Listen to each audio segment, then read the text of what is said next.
എല്ലാവർക്കും AM kitchen വ്ലോഗിൻ്റെ അത്തം ദിനാശംസകൾ. അപ്പോൾ ഇന്നത്തെ നമ്മുടെ വീഡിയോയിലേക്ക് എല്ലാവർക്കും സ്വാഗതം. ഇന്ന് അത്തമായതുകൊണ്ട് തന്നെ ഞാനൊരു പ്രഥമൻ ഉണ്ടാക്കുന്നുണ്ട്. അപ്പോൾ അതിൻ്റെ വീഡിയോ ആണ് നിങ്ങളുമായിട്ടൊന്ന് ഷെയർ ചെയ്യുന്നത്. പഴപ്രഥമനാണ് ഞാൻ ഉണ്ടാക്കുന്നത്, ഏത്തപ്പഴപ്രഥമൻ. അപ്പോൾ അതിന് വേണ്ട ഇൻഗ്രീഡിയൻസ് നാളികേരത്തിൻ്റെ 1-ാം പാലും 2-ാം പാലും പിന്നെ ഏത്തപ്പഴമാണല്ലോ മെയിനായിട്ട് വേണ്ടത്. അത് ഞാനൊരു 3 ഏത്തപ്പഴം മിക്സിയിൽ നന്നായി അരച്ചെടുത്തിട്ടുണ്ട്. പിന്നെ ശർക്കരപ്പാനി, പിന്നെ ഇഞ്ചി, ചുക്ക്, ജീരകം, ഏലക്കായ ഇത്രയൊന്ന് പൊടിച്ചെടുത്തു. പിന്നെ നമുക്ക് വേണ്ടത് അണ്ടിപ്പരിപ്പാണ്, അതുപോലെ നെയ്യും. അപ്പോൾ അതാ ഞാൻ ഉരുളിയൊക്കെ അടുപ്പത്തേക്ക് വെച്ച് ഉരുളി നന്നായി ചൂടായതിന് ശേഷം അതിലേക്ക് ഒരു 1.5 ടേബിൾ സ്പൂൺ നെയ്യ് ചേർത്ത് കൊടുത്തു. നെയ്യ് നല്ലോണം ഒന്ന് മെൽറ്റായി വന്നതിന് ശേഷം അതിലേക്ക് അണ്ടിപ്പരിപ്പ് ചേർത്ത് ഇതൊന്ന് ആദ്യം വറുത്തെടുക്കാം. അതല്ലാന്നുണ്ടെങ്കിൽ വീണ്ടും നമ്മൾ ലാസ്റ്റ് അണ്ടിപ്പരിപ്പ് വറുത്ത് ചേർക്കുമ്പോൾ വീണ്ടും അതിൽ നെയ്യ് ചേരുമല്ലോ. അപ്പോൾ അത് വേണ്ടാന്ന് വെച്ചിട്ടാണ് ആദ്യം തന്നെ അതൊന്ന് വറുത്ത് മാറ്റി വയ്ക്കുന്നത്. ഇത് നന്നായി മൂത്ത് വന്നു. അപ്പോൾ ഇനി നമുക്കിത് പാത്രത്തിൽ നിന്ന് മാറ്റി വയ്ക്കാം. ഇനിയിപ്പോൾ ഇതേ നെയ്യിലേക്ക് തന്നെ അരച്ച് വെച്ചിട്ടുള്ള ഏത്തപ്പഴം നന്നായിട്ട് ചേർത്ത് വരട്ടിയെടുക്കുക. ഏത്തപ്പഴത്തിന് എങ്ങനെ നമ്മൾ വരട്ടിയെടുത്താലും അതിന് അതിൻ്റെതായ ഒരു പുളിരസം ഉണ്ടാവും. അതിപ്പോൾ എല്ലാവർക്കും ഇഷ്ടമായിക്കോണമെന്നില്ല, എന്നാലും ഇഷ്ടമാവുന്നവർക്ക് നല്ലൊരു അടിപൊളി പായസം തന്നെയാവും ഇത്. അപ്പോൾ ഇതാ ഏത്തപ്പഴമൊക്കെ ചേർത്ത് ഞാൻ നന്നായി അതിൻ്റെ ആ ഒരു കളറൊക്കെ മാറി വരുന്നത് വരെ നന്നായി ഞാനിതൊന്ന് വരട്ടിയെടുക്കുകയാണ്. പിന്നെ ഇത് പുഴുങ്ങിയിട്ട് ഇതുപോലെ അരച്ച് വരട്ടാൻ പറ്റുമോ എന്നുള്ളത് എനിക്കറിയില്ല. ഞാൻ തയ്യാറാക്കുന്ന രീതിയിലുള്ളൊരു റെസിപ്പിയാണ് നിങ്ങളുമായിട്ട് ഷെയർ ചെയ്യുന്നത്. അപ്പോൾ ഇത് നന്നായി അതുപോലെ തന്നെ നമ്മൾ അടി കട്ടിയുള്ള പാത്രം എടുക്കാൻ ശ്രദ്ധിക്കണം. നമുക്കിത് നന്നായിട്ട് തന്നെ വരട്ടിയെടുക്കാനൊക്കെ ഉണ്ട്. നോൺ സ്റ്റിക്ക് ആയാലും കുഴപ്പമില്ല. അതല്ലാന്നുണ്ടെങ്കിൽ ഇതുപോലെ ഉരുളി എന്തെങ്കിലുമൊക്കെ എടുക്കണം. അപ്പോൾ ഏത്തപ്പഴമൊക്കെ നന്നായി അതൊന്ന് വരട്ടി വന്ന് അതൊക്കെ അങ്ങനെ ശരിയായതിന് ശേഷം ഞാൻ അതിലേക്ക് ശർക്കരപ്പാനി ചേർത്ത് കൊടുത്തു.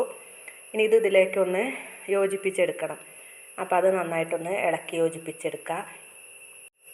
നമുക്ക് വളരെ സിമ്പിളായിട്ട് തയ്യാറാക്കി എടുക്കാൻ പറ്റും കേട്ടോ ഏത്തപ്പഴ പ്രഥമനെ. ഇതെല്ലാം ഇതിലേക്ക് വേണ്ട ഇൻഗ്രീഡിയൻസ് ഒക്കെ ഒന്ന് റെഡിയാക്കി എടുത്താൽ വളരെ പെട്ടെന്ന് തയ്യാറാക്കിയെടുക്കുക.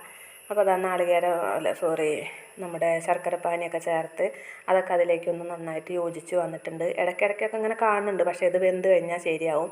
പിന്നെ ഇത് ഞാൻ 2 ടേബിൾ സ്പൂൺ അരിപ്പൊടി കുറച്ച് പച്ചവെള്ളത്തിലൊന്ന് കലക്കിയെടുത്തതാണത്. അത് ചേരുമ്പോൾ ഒരു കുറുകൽ വരുള്ളൂ. അതല്ലാന്നുണ്ടെങ്കിൽ ഇങ്ങനെ ഒരു ടേസ്റ്റ് ഉണ്ടാവില്ല. അപ്പോൾ നമ്മുടെ പായസം ഒരു പ്രഥമനാണല്ലോ, അപ്പോൾ അതൊന്ന് കുറുകി വരാൻ വേണ്ടിയിട്ടാണ് ഞാൻ കുറച്ച് അരിപ്പൊടി ഇതിലേക്ക് ചേർത്ത് കൊടുത്തത്. നല്ല നൈസായിട്ടുള്ള അരിപ്പൊടിയാണ് ചേർത്തത്. അപ്പോൾ ഇനി ഇത് നന്നായി ഒന്ന് തിളച്ചൊന്ന് കുറുകി പാകമായൊക്കെ വരട്ടെ. പിന്നെ നമ്മുടെ ഈ ചാനൽ ആദ്യമായിട്ട് കാണുന്നവർ സബ്സ്ക്രൈബ് ചെയ്ത് കാണണേ. അതുപോലെ തന്നെ ഷെയർ ചെയ്യുക, ലൈക്ക് ചെയ്യുക, കമൻറ്റ് ചെയ്യുക. വീഡിയോ നിങ്ങൾക്ക് കണ്ടിട്ട് ഇഷ്ടമാവുകയാണെങ്കിൽ മാത്രം മതി കേട്ടോ. അപ്പോൾ ഇതാ നമ്മുടെ പ്രഥമനൊക്കെ തിളച്ചൊക്കെ വന്നിട്ടുണ്ട്. അപ്പോൾ ഇനി ഇതിലേക്ക് നാളികേരത്തിൻ്റെ 2-ാം പാൽ ചേർത്ത് കൊടുക്കുകയാണ്. ഞാൻ വളരെ കുറച്ച് ക്വാണ്ടിറ്റിയിൽ ഇത് ചേർത്തിട്ടുള്ളൂ. അതുകൊണ്ടാണ് ഞാൻ നാളികേരത്തിൻ്റെ 2-ാം പാലും 1-ാം പാലും മാത്രം എടുത്തിട്ടുള്ളത്. ഞാനൊരു 2 നാളികേരത്തിൻ്റെ പാല് മാത്രമേ ഇതിനെടുത്തിട്ടുള്ളൂ കേട്ടോ. അപ്പോൾ ഇനി നാളികേരപ്പാലൊക്കെ പാർന്നത് വീണ്ടും നന്നായി ഇളക്കി കൊടുക്കണം. നമ്മളിതിലേക്ക് അരിപ്പൊടി ചേർത്തതുകൊണ്ട് തന്നെ അടി പിടിക്കാനുള്ള ആ ഒരു സാധ്യത വളരെ കൂടുതലാണ്. അപ്പോൾ നമ്മൾ കൈയെടുക്കാതെ ഇളക്കി കൊടുക്കുക. അപ്പോൾ അതാ നമ്മുടെ പ്രഥമനൊക്കെ നന്നായി കുറുകി ആ ഒരു പരുവത്തിലായി വന്നിട്ടുണ്ട്. ഇനിയിപ്പോൾ നമുക്കിതിലേക്ക് നമ്മൾ 1-ാം പാലും ചേർത്ത് കൊടുക്കണം. അതുപോലെ നമ്മൾ പൊടിച്ച് വെച്ചിട്ടുള്ള ചുക്ക്, ജീരകം, ഏലക്കായ പൊടിയും ചേർത്ത് കൊടുക്കണം. അപ്പോൾ 1-ാം പാൽ ചേർക്കുന്നതിന് മുമ്പ് തന്നെ ഞാൻ സ്റ്റൗ ഓഫ് ആക്കിയിട്ടുണ്ടായിരുന്നു. പിന്നെ ഇൻഡാലിയത്തിൻ്റെ ചട്ടി ഉരുളി ആയതുകൊണ്ടാണ് ഇതിങ്ങനെ ഇരുന്ന് തിളയ്ക്കുന്നത്. 1-ാം പാലും ചേർത്ത് കൊടുത്തു. പൊടിച്ച് വെച്ചിട്ടുള്ള ആ പൊടിയും ചേർത്ത് കൊടുത്തത് വീണ്ടും നന്നായി ഒന്ന് ഇളക്കി യോജിപ്പിച്ചെടുക്കുക. അപ്പോൾ നമ്മുടെ ഈ പൊടികളൊക്കെ ചേരുമ്പോൾ ഉണ്ടല്ലോ, നാളികേരപ്പാൽ കൊണ്ട് ഉണ്ടാക്കിയ പായസത്തിന് ഒരു പ്രത്യേക സ്മെല്ല് തന്നെയാണ് കേട്ടോ, പറയാതിരിക്കാൻ വയ്യ. അപ്പോൾ അങ്ങനെ നമ്മുടെ പ്രഥമൻ ഇവിടെ റെഡിയായി.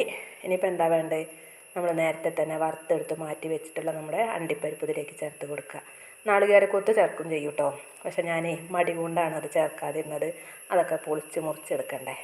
അപ്പോൾ ഇന്നത്തെ വീഡിയോ ഇത്രയൊക്കെ ഉള്ളൂ. ഇതെല്ലാവരും ഒന്ന് ട്രൈ ചെയ്ത് നോക്കുക. പുതിയൊരു വീഡിയോയുമായി അടുത്ത ദിവസം വീണ്ടും വരാം.